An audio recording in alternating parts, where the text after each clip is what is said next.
Hello, hello, hello. Happy holidays, everybody. This is your week of December 25th. Oh my. Holy crap. At the end of the year, December 25th. Yikes.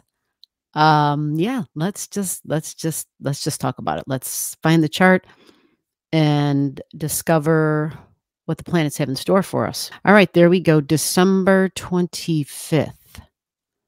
This is your week of. Every week, these videos for the week of usually come out on Saturday nights. I'm in the Central Time Zone right after the Starry Night Lives on Saturday nights. So that's usually at 12:15 a.m. Central Time. Every now and then, I can get them up a day or two even before then. It really just depends on the technology and, if we're friends that day or not. So, or that week. But usually the go by has been right after the Starry Night Lives, which, by the way, if you haven't been to a Starry Night Live, we look at charts. You want to enjoy and be there and have maybe your chart looked at. You want to participate in the live, show up. That's all you got to do is show up, get your chart and your digits to me ahead of time. Makes it a lot easier. Otherwise, sometimes you just have to wait until the following week for me to take a look at your chart. Whatever you can give in some small way to the channel is much appreciated. It helps the channel grow, share, like, subscribe, do all those beautiful, wonderful things. All right, blah, blah, blah. I got, Mercury and Sagittarius, so it's just driving me nuts. So here we go. December 25th. Merry Christmas for those of you who celebrate. And I know there's other holidays around this time of year. I don't know the exact dates on those, so I'm just going to say happy holidays for everybody. Let us, goodwill to all beings and peace on earth. Normally we talk about the moon, right? Because the moon is your emotions and your feelings. The moon is all about what's going on in the world. I don't want to say globally, but humanity, right? It's the public. The full moon is coming up tomorrow. Before I forget, December 26th, there's a full moon. So we're going to go ahead and draw out the moon. And the moon will be in Cancer. It's a full moon in Cancer. So I'm just going to kind of put it over here. What's interesting is you see Estrella is there, right, at 6 degrees. And in that video, I discussed that. I discussed the meaning of Estrella. I discussed the sign of Cancer and the moon power. And all those little bits mean something. They all are deeply meaningful. So you're looking for where that is in your life, where that is in your chart. You don't have one. Yeah. Get your digits to me. Comment and say, gee, I need help. I don't have a chart. And I'll help you out in any way I can. So this moon on this particular day, the 25th, is in Gemini. And so we see that it's going to travel. It's going to travel the next day. It's going to be at 5 degrees in Cancer, and it'll be a closure and an ending because that's what full moons are, right? Full moons, feelings, family, emotions, the public, your history, your heritage, your ancestry. All right. So that kind of kicks off this week. Other than that, today, the December 25th is a it's a holiday for some folks.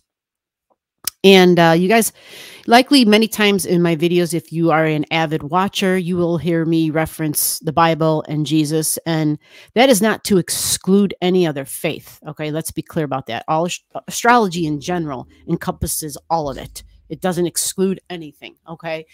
So I was brought up Roman Catholic, 12 years of Catholic schooling and studying the Bible, and like that stuff just is ingrained in your brain, right? It's like you can't get rid of it even if you want to. So a lot of my reference, you may hear me, because there's times when I'm reading and it's just like those visuals or that information comes through, like certain quotes for certain tracks in the Bible will just be super pronounced for me. And so, well, I just share what comes. Okay. So just keep that in mind. But again, this is not to exclude your faith or whatever your beliefs are. We have, real quickly here, Mars is sitting at 22, 23 degrees, right? And then you see Mercury in Sagittarius at 2642, conjunct the galactic center. So there's a lot of things about the justice system, about rulings and judges. And we think like, the judiciary branch of a government, right? We think of the Supreme Court, federal justices, Supreme Court justices, and news and information, because that's Mercury, news and information. Now, Sagittarius is also, we got to always remember, like, the rulers. Sagittarius ruler is Jupiter. And so when we think of Jupiter, we think of something that kind of can be exaggerated. It's like go big or go home energy. You know, you hear me say that all the time, right? So Mercury being the news, we could think a lot of different things, right? But Saggy, the news, and Jupiter, and maybe some exaggerations, or hearing a lot about what, like I said, Supreme Courts, or just rulings in general, judges in general, the judicial branches of your government. What about foreigners, foreign lands, foreign languages, foreign countries? I got to fly over the ocean, Jupiter. Got to take a fly over the ocean. Mercury is traveling. Traveling long distances is Jupiter, is Saggy. Mercury is the short distances. Okay. So we think of what's going on over there. Wherever you're located, the news about what's going on over in their part of the world, right? What's going on across the pond. And then we think of Mars. Mercury and Mars are getting rather close here. You see that? Mercury is retrograding. You see the numbers? They're in red. This is a retrograde. So Mercury's going backwards, and Mercury will get closer to Mars because Mars is moving forward. Some would say at this 4 degrees, they're conjunct. They're already talking to one another. They're already operating together. And Mars can be your physical body, the appearance of your body. So we think of the courtroom, and we think of, I don't know, for some of you, you may have court cases yourself, but we know there's a lot of big court cases, especially in the United States. I probably don't need to say anything else about that. Y'all know what I'm talking about. But Mars, and we think of freedom and truth. Truth is a big one. Truth is a huge, huge, huge one. And the galactic center, the need for truth and the bringing of the truth. So a lot of times with Mercury, we're always being cautious because what we hear, it's not so much necessarily going to be a purposeful exaggeration or a lie, but we may be quick to make a judgment. We may be quick to press the send button. We may be quick to do the share and be like, oh my God, look at what I found out, or look at what came up. And this is the truth. So we just kind of got to slow Mercury's butt down a little bit. We got to stagger it and go a little bit slower and get all the facts together before we make a ruling, before we make a judgment. These are all Sagittarius keywords: a ruling, a judgment, all for Saggy. Okay. Freedom and truth and justice, philosophy on life, my beliefs, my religion, my spirituality. This is all Saggy energy. He's in Capricorn energy, right? And that's fascinating because that's government energy. We move to government energy now. It's big business. It's government. It's something that's been built up over a very long period of time, something that's meant to last. And that's why we, Capricorn is that long-term goal and ambition. So in your chart, you're just really looking for your Capricorn energy, because now all of the serious Capricorn stuff is going to come. It's going to be more in the spotlight for you. You may be more serious thinking. You may be more about the long-term goals and the commitments and the plans. Remember, Saggy is also about my future. So we're thinking about our future. Possibly I'm going to move over there, right? Because Saggy kind of wants to travel, wants to move, wants to explore and search and seek out. That's Sagittarius. It feels that on its journey, Sagittarius journey, it feels when it goes on its journey, it's learning. And it learns by immersing itself in something that it's not familiar with. Remember, this is flexible, mutable energy. It really likes the idea of not being tied down. That's why it loves freedom, because it's like, if you tie me down, right, it's like chains to me. It's like I've got a ball and a chain, and with that ball and the chain, I am missing out. I'm stuck in the cave and I'm not experiencing life. You follow? So Saggy feels like I need the chains to be taken off of me so I can go explore. And in that learning, in that exploring, I'm learning. And I'm discovering. It loves this. It loves the adventure too. Loves the adventure. So now we're thinking about that. And how does that work? Because remember, Mercury's doing a retrograde. She's going back and forth. She began retrograding in serious Capricorn, my long-term goals and commitments, my vocation even, my duties and responsibility, my job, my career.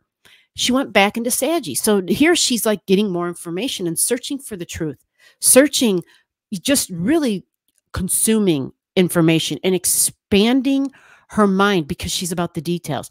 Where Sagittarius says, okay, I see all the details, but now this is the picture that we can draw with those, with all the details, with all the colors you've given me, with all the tools that we have here, with all the data. This is how we make a judgment, a well-rounded decision. Mercury. Anytime we enter a Mercury retrograde, we're usually faced with choices and options and decisions. Sometimes they can be rather serious decisions.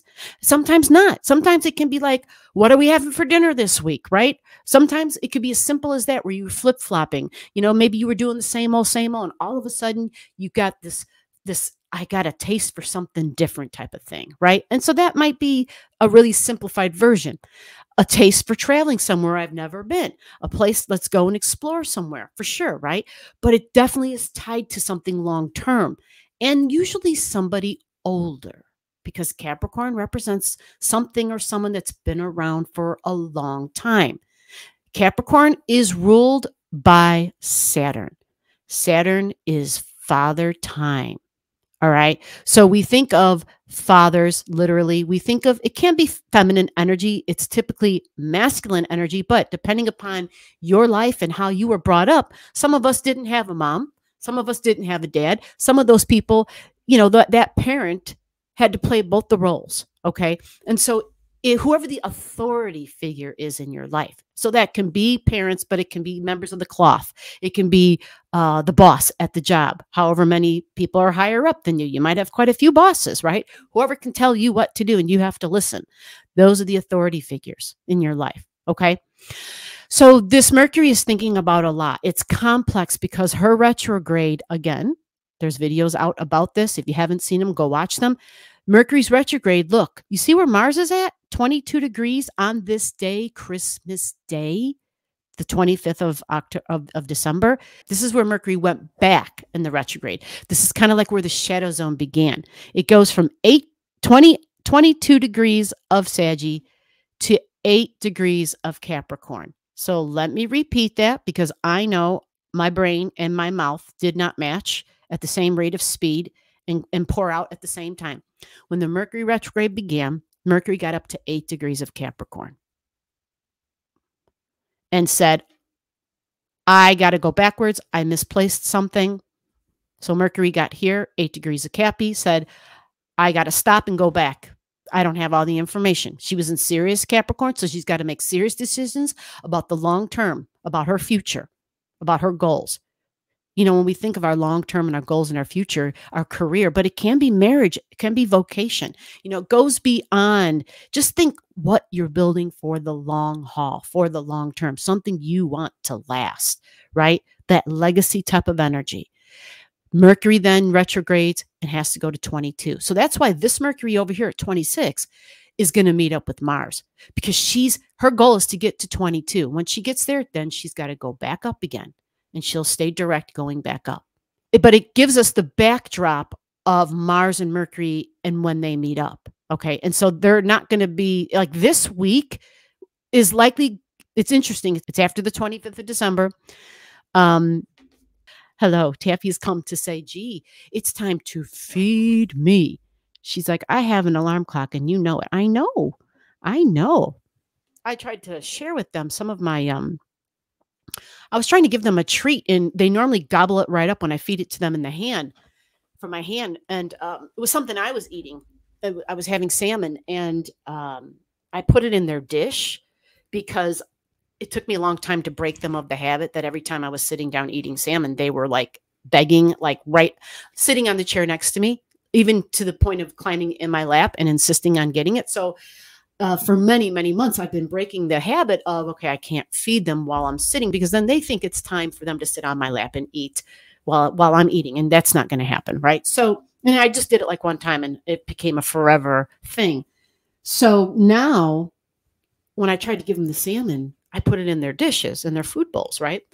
Do you know they walked away from it? They both sniffed it. They both looked like they were eating it, right? So then I sat down to enjoy it. And as I was eating, I saw Zoe walk away and I thought, wow, she must have whiffed it down because she looked like she was into it, right? And I look over, her food bowl still has the salmon in it.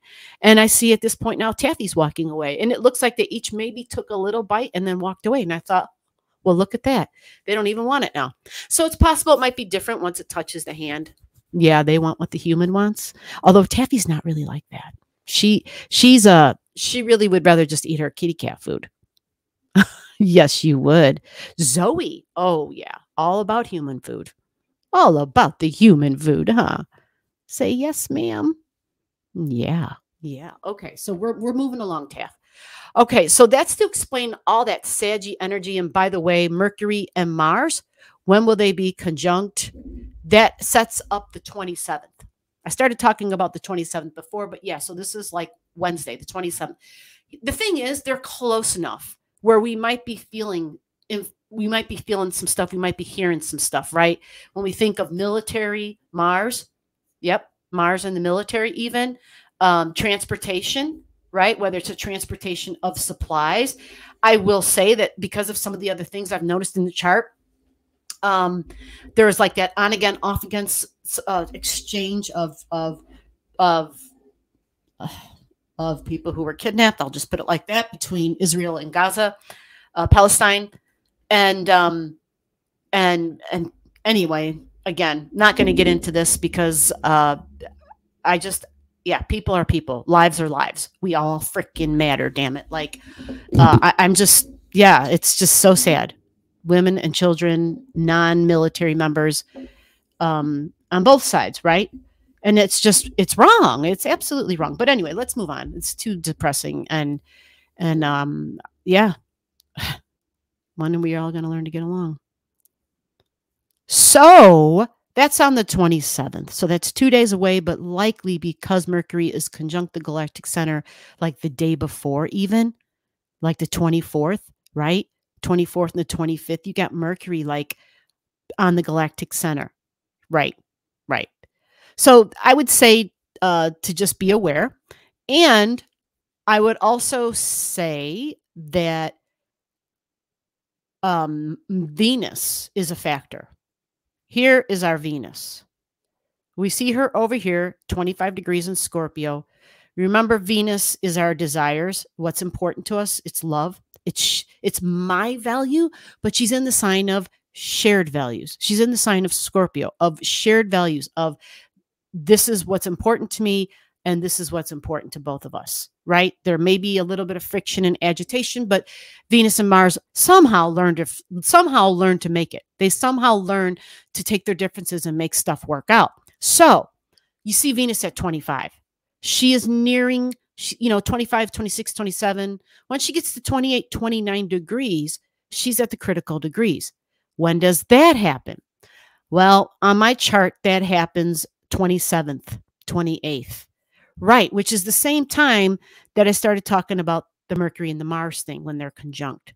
Okay, so I feel like there's a window, a small window there, and the window closes up because when we move on through this month, or I'm sorry, through this week, we have Hercules. We can see Hercules here at 29:45. You see that? Hercules is at a critical degree. And this means that when Venus gets to 27, 28, 29, her and Hercules will have a sweet trine set up. And that is beautiful. That can be wonderful things happening. That can be seeing possibly loved ones again, shared values, and Hercules. Hercules is there to do the spiritual work, using the muscle to do the spiritual work, even though there's no such thing as spiritual work when we're talking about governments. It's always about power. But for the people, we just want our loved ones back, bottom line, right? So there can be an opportunity for something there that happens, and that can be just beautiful, and there could be a healing and some understanding for some folks. There can be. All right. Now, I also want to point out that Jupiter, I have Jupiter drawn up here. Jupiter is going to go direct. You see that? And this happens on the 30th. Jupiter stands still and goes direct. I mean, it's moving super slow. And see, Jupiter increases the peace because that's what Taurus is about. Taurus wants peace and harmony because Venus is its ruler. And it's hard to have peace and harmony because Uranus is there, like really disturbing the peace and the harmony. And it's been here since 2018. Okay. And it stays in Taurus for like 7 years. Right. So we're going to get, we're in the last 10 degrees of Taurus energy, but we're still in it. We're still in it. And Jupiter, with this increase in peace and standing still, which means it's more extreme. We see it more. It's more obvious in our life. The harmony, the ability to go the extra mile, to say the extra kind word, to ask somebody if they need a hand, right? Like that, this time is ripe with that. And once Jupiter goes direct, that effect kind of takes a back seat. Jupiter's not as powerful. Okay. It's just not. So that Jupiter energy is, again, will have a role, will have a hand in this because Venus rules Taurus. So this little Venus here in Scorpio, because she's got Jupiter down there retrograding and standing still in Taurus, this Venus is talking to that Taurus. They're always talking because that's her home. This Venus here is kind of like her representative. It's not the Venus. It's Venus's representative, so to speak, if that makes sense, right? So this Venus is like, peace is important because look at all these wounds. Look at all this crap that's going on. Most of this has to do with shit that would occurred in the past. And we have to find a way to get beyond the shit from the past. And we have to find a way. We have to create some sort of a treaty and start fresh some way, somehow, because there is no other way forward. The constant warring, it's not, we're going to just obliterate each other with the constant war, with the trauma and the tragic shit. Like it's got to come to an end. So I point out Juno. At this time, Juno is already beyond Uranus. Juno is an earth sign here in Virgo. And so we think of the Red Cross. We think of those little, like those, I don't want to say little, but, and I want to say institutions, but they're there to serve in times of extreme needs, right? And they serve with the basics. They serve with food, shelter, and clothing. That's it. The basics, right? This is Virgo energy. Home healthcare aides, home healthcare workers, nurses, nursing, those people on the sites, those celebrity chefs who will go and create like these huge soup kitchens, right there in the raw. And it's the purpose of helping those who've gone through some really tragic shit. Juno was training Uranus, but Juno's now at 20. Uranus is at 19. You see this? Uranus is at 19. So it's like we're at the end, right? The ability to help. We were in like through the month of the last part of November and the beginning of December, these last couple of weeks in December, when Juno and Uranus were training, it's like we were able to see more clearly how we could basically with the minutia, we could see like what the needs were. And we could see how we could help in what small way, like donating clothing, donating money to these organizations that can help give, right? But now Juno's gone. Juno's off the table. Juno is partnerships and earth energy, Taurus, food for sure. Food, clothing, shelter, and Virgo, the healthcare and the stomach and the digestion, right? And so we think of how it is that what practical, tangible thing can I do to be of service, but not even service like, oh, on the other side of the world, but just like in a very plain way, a very plain way. So for where you live, we have that spirit of coming together and of partnerships. Juno, Partnerships, practical partnerships, Juno and Virgo. Okay. Remember when I said Jupiter's going to go direct and we're going to kind of lose? Maybe not necessarily on this day, on the 30th, because when a planet first goes direct, it's still moving very slowly. But it's starting to move, right? And so what happens is some of that peace might not feel as peaceful, right? But at the same time, Mars over here will be on top of the galactic center.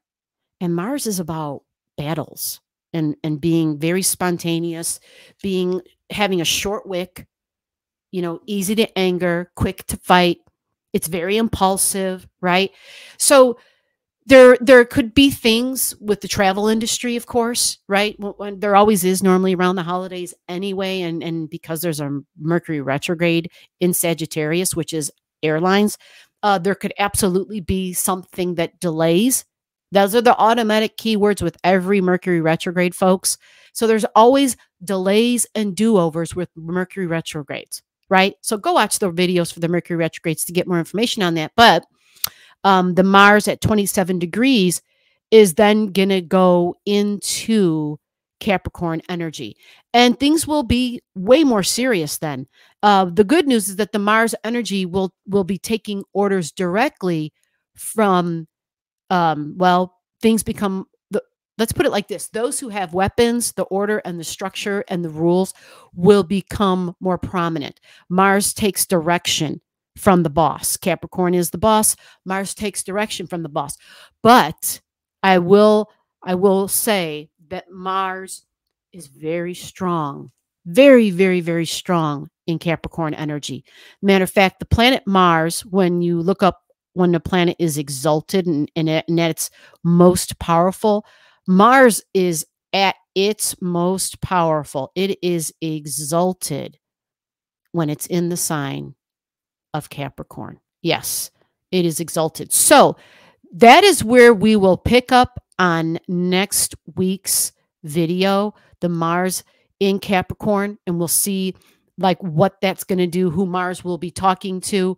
But to recap real quick here at the end, you've got on the 27th, a lot going on. And I truly believe on Christmas Day, we may hear things, when you're with your family and you're celebrating, and you're like, oh my God, that's going on, or some, because there's just so much with Mercury, so much with Venus at the critical degree on the 27th. We have the sun. I think I forgot to mention this. We have the sun at 5 degrees in Capricorn on the 27th. So the sun at 5 degrees on Capricorn means the sun is trining Jupiter in Taurus. You see? So it's like, that's the big last hurrah. There's something that happens possibly, okay? Something that hopefully helps to ease some of the unease, because Taurus wants to provide stability and peace. That's what Taurus's goal is. So the sun trining Jupiter on the 27th, Venus 27th, 28th, nearing the critical degrees, and then Venus, enters Saggy like on the 29th and the 30th. And when Venus gets there, all of a sudden, it definitely becomes Venus and truth and justice, for sure. Venus, truth, and justice. But Mars and Mercury conjunct on the 27th. And then at the end, the Jupiter going direct. And that's on the 30th, Jupiter goes direct. Okay. Hopefully for some of you, you're receiving some beautiful beneficial information with the sun at 5 degrees in Cappy, because when that sun's, I know I'm backing up a little bit. When that sun's at 5 degrees in Cappy, it's going to trine Jupiter. I have the lines drawn, but I didn't talk about it. It's going to trine Jupiter and White Moon Lilith. You see White Moon Lilith is there. So there is still the possibility for good. That's why I said this is like the last hurrah. It's when Jupiter, because Lilith is pulling away from Jupiter. Lilith moves faster than Jupiter.